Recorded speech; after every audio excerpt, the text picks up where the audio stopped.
perhaps I know that's skipping along here a bit, but if you would, I don't really want to jump so much, because without the understanding of it, it's like, jumping to the answer and saying the answer isn't supported. But I would like to make one comment here for the listeners who are wondering about the exchange there. I haven't spoken to Jim Fetzer in well over 3 years, nor emailed with him, nor corresponded with him in any way, because he threatened me. He threatened me to not talk about this technology. So having him, touring with me on the show is not a very useful thing. His job is to keep this information from coming out, so it seems. He can seem supportive, but anything but recognize this technology. Why would he be having such issues with the title of the book? Mm-hmm. He threatened you?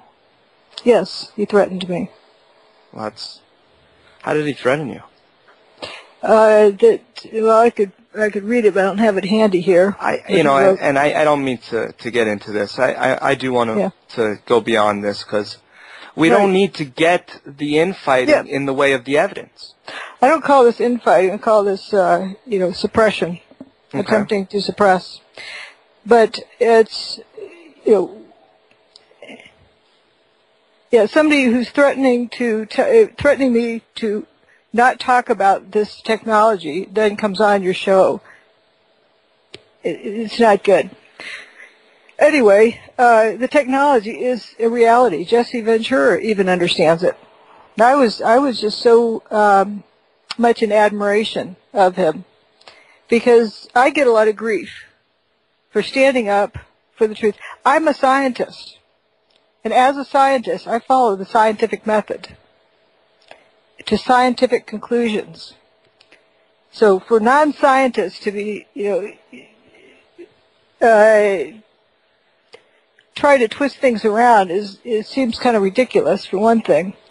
But also, I take a lot of grief from just about every direction, from the mainstream and from the truth movement, forwards and backwards. And when Jesse Ventura stood up for what was in my book, for the truth, that was a lot of guts. I respect him a lot for that. The truth movement apparently has now thrown him overboard.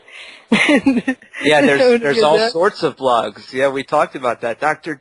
Jesse Ventura jumps the shark. All sorts of people saying now, is he trying to discredit us? And I'm glad that he's a man that speaks about what he sees to be true, and he read the book.